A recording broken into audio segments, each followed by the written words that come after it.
also known as UNHCR. Thousands have been massacred in recent months in a very brutal manner. Over the past few months, not only that, but also over 170,000 of the 1.1 million population of Rohingya Muslims have escaped to Bangladesh, which is not an easy journey. Children, women and men have been forced to flee to Bangladesh, escaping extreme violence to save their lives and of their loved ones. This is the 170,000 refugees fleeing is just since August 2017. It's noted that between 20,000 and 35,000 refugees crossed the border in one day under the worst adverse conditions possible we could imagine. This crisis has been ongoing since 2012. It has not been on the radar of most of the news media or of the world governments. However, it has lately escalated to the level where it's unthinkable violence is happening. It has escalated to the targeted ethnic cleansing, which is horrific even to imagine, and the worst part is that the majority of the world is silently watching. My endeavor in this gathering was to start raising a voice just as an individual, which will start rallying around the world. The voices are starting to be raised, and we as Canadians urge the powers to be to act accordingly on humanitarian basis to stop the killing of innocent civilians and the massacre of Rohingya Muslims. Humanity needs to prevail across borders, regardless of ethnicity, countries of origin, race or religion, or any of other human rights values. Endure the denial of basic rights and services. Many live in interned camps. Myanmar government has blocked access to United Nations human rights investigators and aid workers. Hundreds of thousands have escaped to Bangladesh, where their conditions are dire. And Myanmar has the moral duty to protect Rohingya, but Myanmar has blocked it. What's happening in Myanmar is not acceptable. These Rohingya Muslims deserve justice. Killing human beings will never bring blessings to the country or to the world. It's because injustice anywhere is a threat to justice everywhere. Thank you everyone for coming. Thank you to the organizer for taking a stand, and thank you Rubina for inviting me. Thanks. The issue of what is happening in Burma as a human rights issue. It's blatant and brutal violence and violation of human rights of a minority group. But ironically, Burma has ratified most of the United Nations international human rights treaties and conventions and humanitarian laws. They are binding on the states that ratify them, and they must respect and live up to their international commitments. The first few articles of Universal Declaration of Human Rights, which is the fundamental document from which all human rights treaties flow. They are about equality, no discrimination, right to life, no torture, and right to nationality. International human rights law also requires that states who ratify the human rights treaties should take affirmative steps to prevent torture and provide justice and accountability should torture occur within their borders. Another fundamental human right is no discrimination. All individuals, citizens, minorities, majorities should be able to exercise their rights and freedom without discrimination equally. None of these rights are being respected in Burma in the case of the minority group. In fact, they are being mercilessly trampled under the boots of harsh army. A large number of agencies, for example, Amnesty International, Human Rights Watch, Physicians for Human Rights, and International Human Rights Clinic at Harvard School of Law, they have all named the strategies of Burmese army as crimes against against humanity. And crime against humanity, I'm using in its legal terms, which means that they can be taken to the International Court of Justice. Now, there are many political, legal, and territorial issues that are involved in this conflict. But politics and law alone cannot change the mindset of people from inhumanity to humanity. Unless they learn to respect and value and give human rights, then only and in the words of Kofi Annan, and I'm quoting Kofi Annan, then only if we ensure that no ruler, no state, no junta, and no army can abuse human rights. Only then will the innocent of distant wars know that they too will sleep under the cover of justice, they too have rights, and those who violate those rights will be punished. Thank you. And her children and her whole family, and with us Pakistani Canadians as well. So thank you so much for your time and dedication to this matter. To speak to this about humanity, because already I can't do anything about it right now.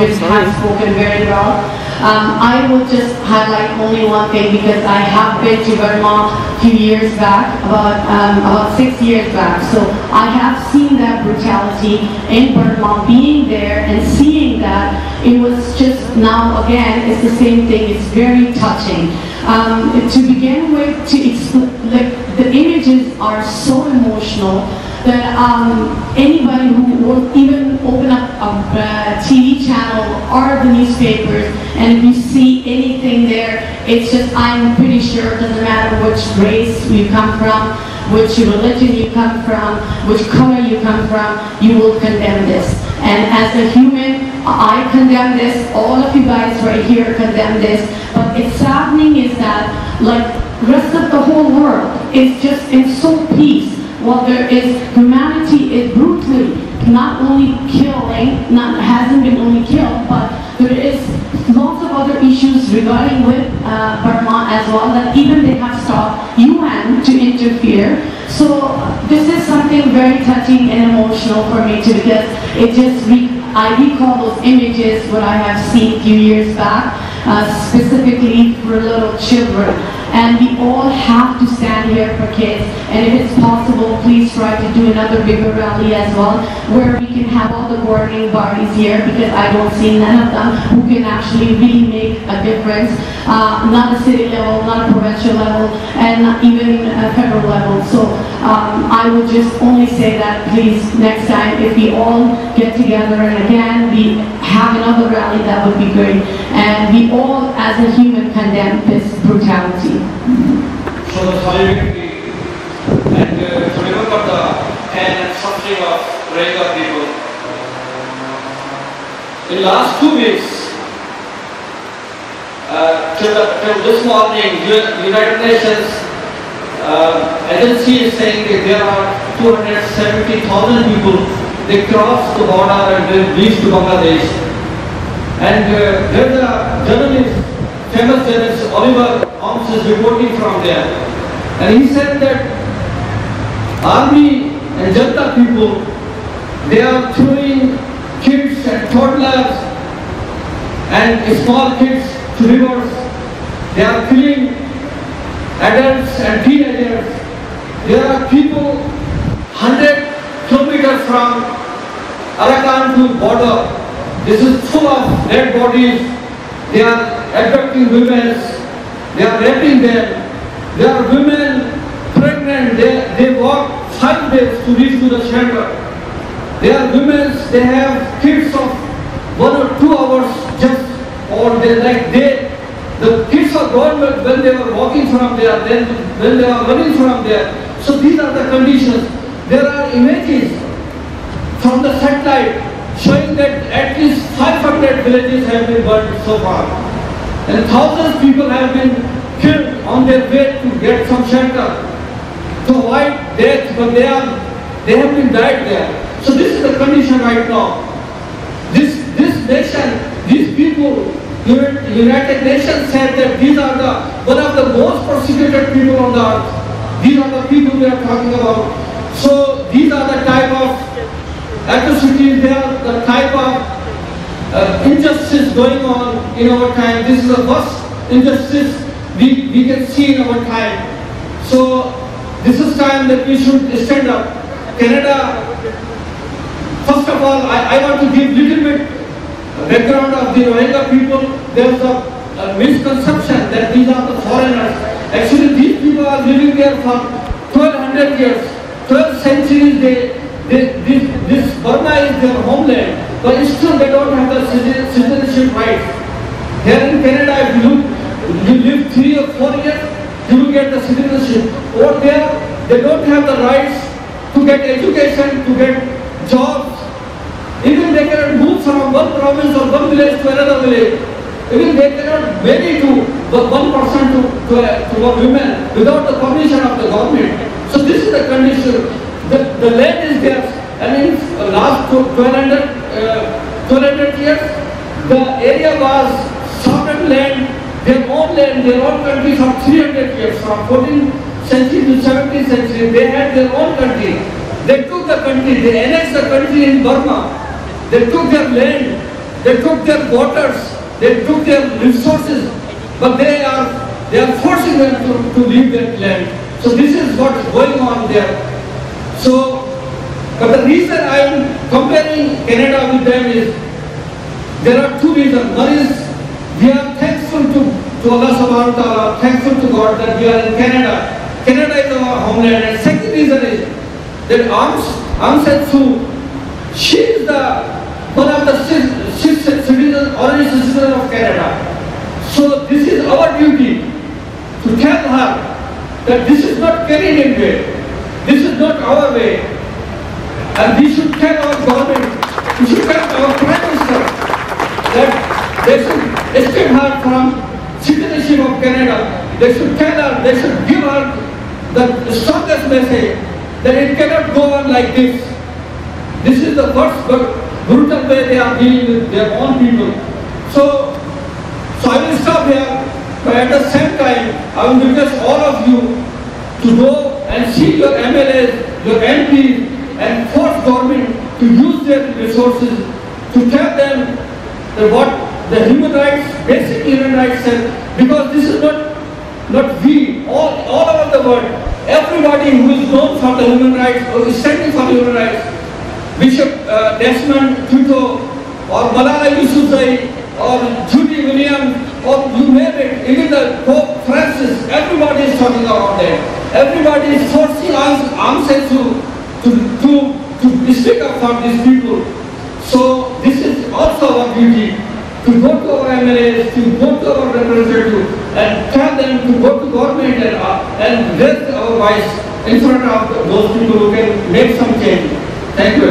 I'm a staunch defender of human rights for all, where we stand up against oppression, where we stand up against injustice, where we stand up against hatred. The Rohingya Myanmar are being called by many different sources the most persecuted minority in the world. They live in a state of limbo in Southeast Asia as a religious and ethnic minority among the majority Buddhist population. Of the nearly 2 million Rohingya, nearly half have fled to other countries, mostly Bangladesh, Pakistan, and Malaysia.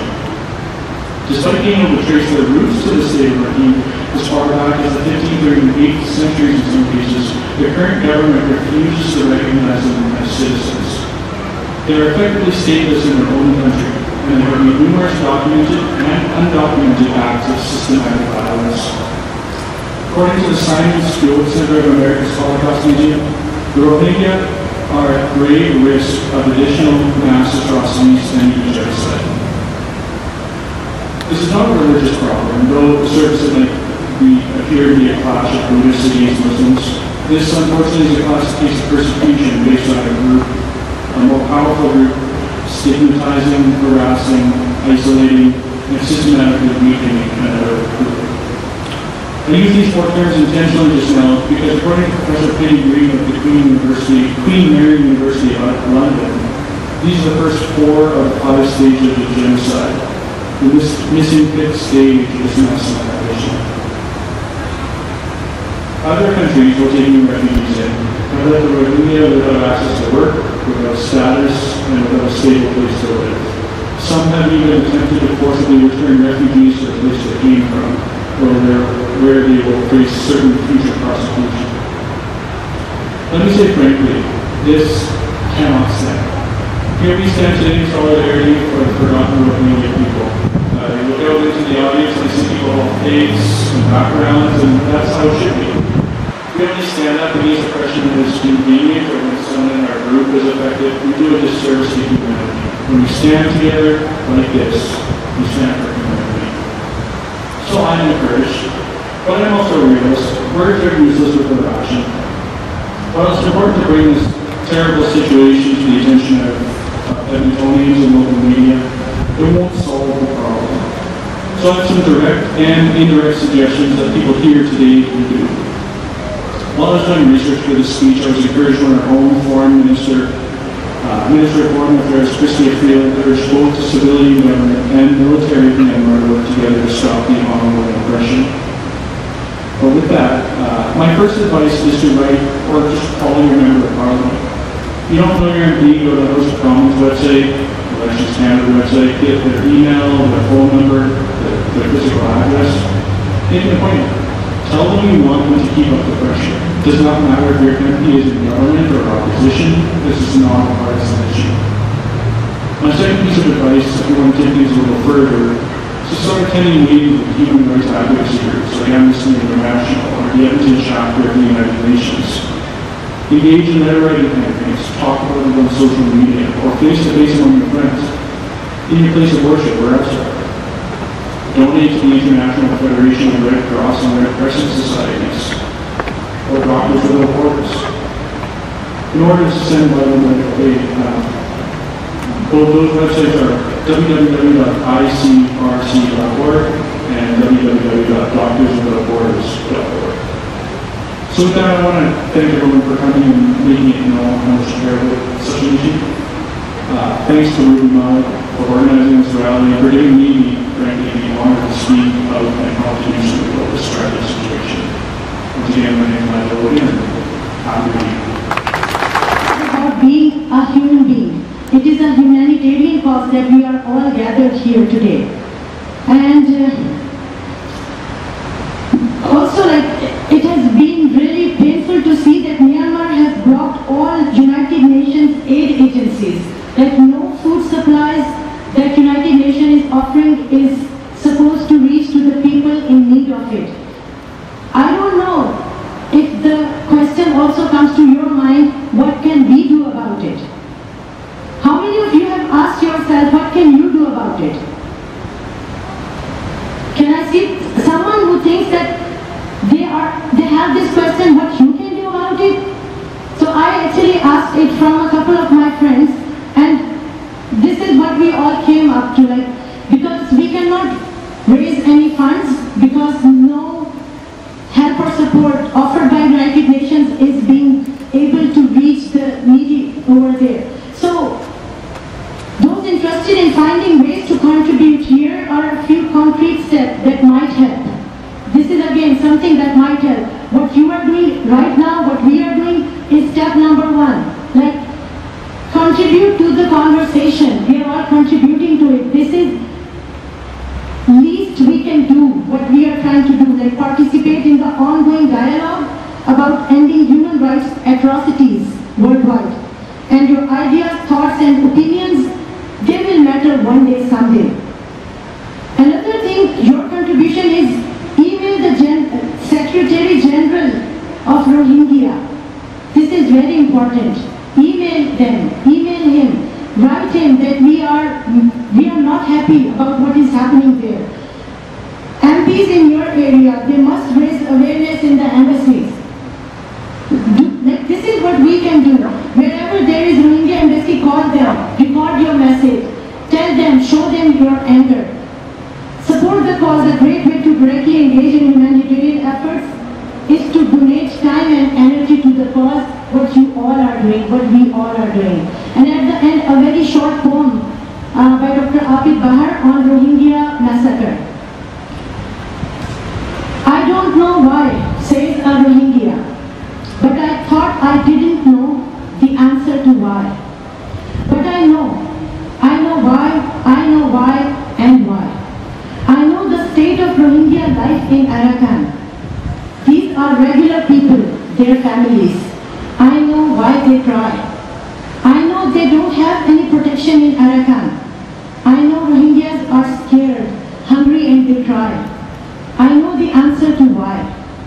The world is a strange place, so strange. Leaders don't learn anything. Even when they can hear the tides making sound in the bay. Strange, they don't hear the Rohingya cries. I know why. I can hear cries from the Rohingya house on fire. I can hear from the smoke in the air. I can hear from the water. Bring the waves to my doorsteps in the Atlantic.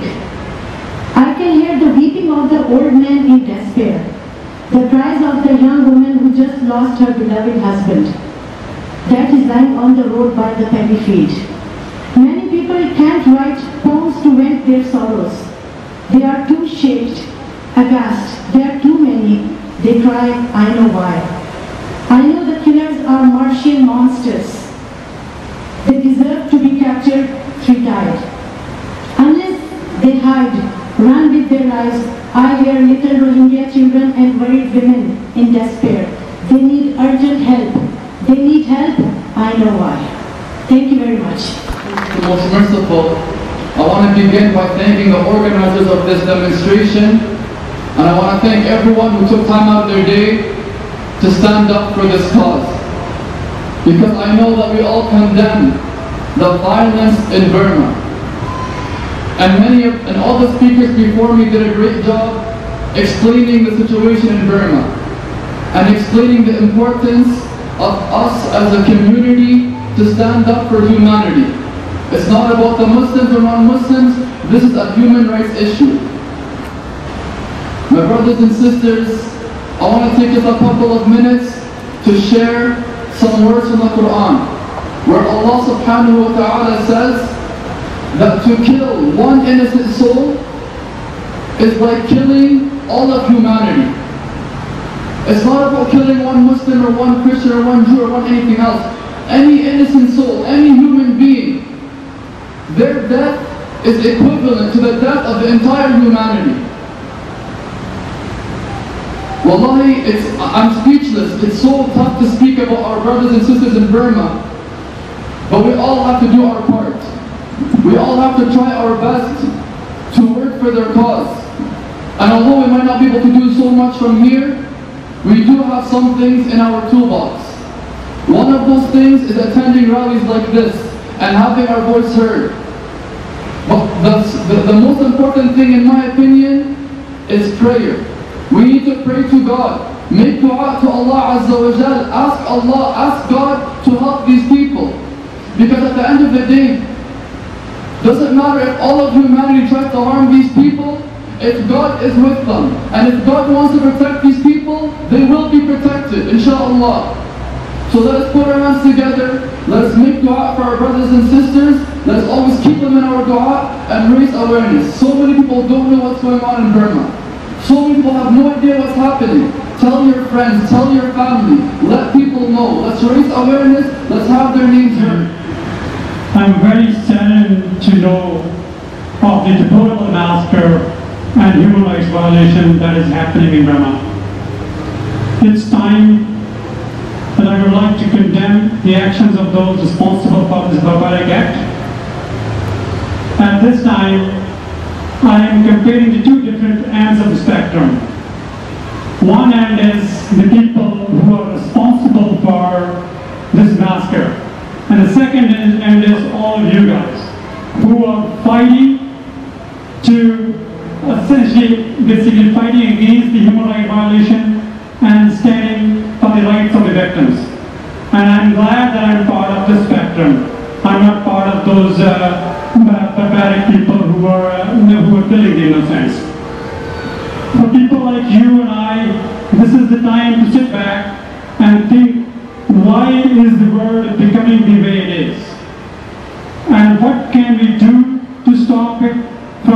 worst. This is not the first massacre that's happening, and I'm sure this is not the last one. I pray this is the last one, but I'm sure this is not going to be the last one, unless we take action. What has happened in Burma, what is happening in Burma, and what the people are going through.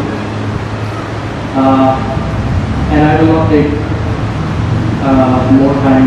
I will just like to request all of you to organize a bigger event and invite most of the political leaders that you know, belonging to every party that you know, because this is a human right issue.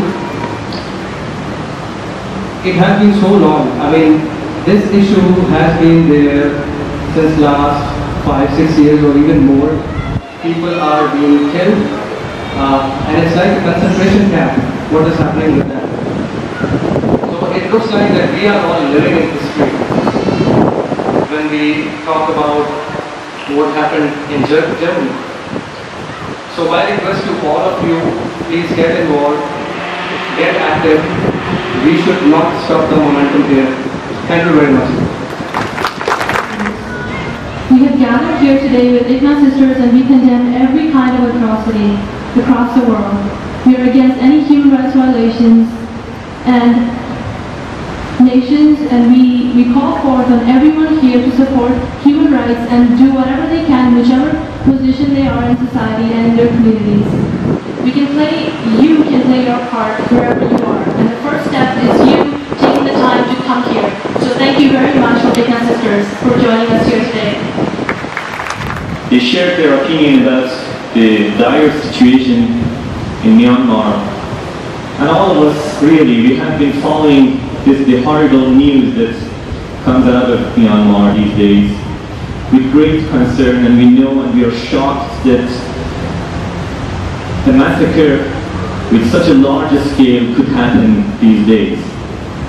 So we know that thousands of people have been murdered, more than 100,000 are displaced, entire villages are razed to the ground, and all the independent voices that could come out of that area, they are pointing their finger at the army and the mobs that are supported by the army. So that is a real shame for the government of Myanmar. Shame. Speaking of the initiative that we could have, one of the responses that I saw in the past few days is that it's a campaign that has started to demand the Nobel Committee to take away Aung San Suu Kyi's Nobel Peace Prize because she has failed to even acknowledge the existence of this problem, let alone to address it in any appropriate manner. But I say, let her keep her Nobel Peace Prize, because now she has proved to be very similar to the murderous presidents of Israel who have been awarded Nobel of Peace in the past while they were busy exterminating Palestinians. They are very similar. And let Aung San Suu Kyi join the club that she deserves, and let the history remember them together.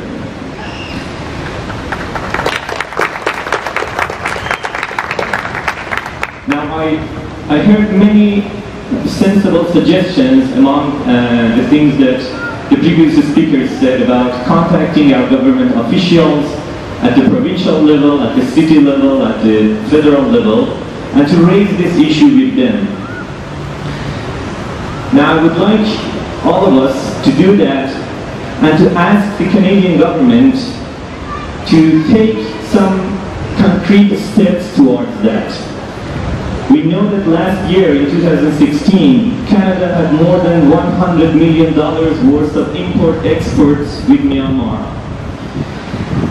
So we should demand our government to make it absolutely clear to the Myanmar government that if they do not stop this violence, all those economic benefits will be gone.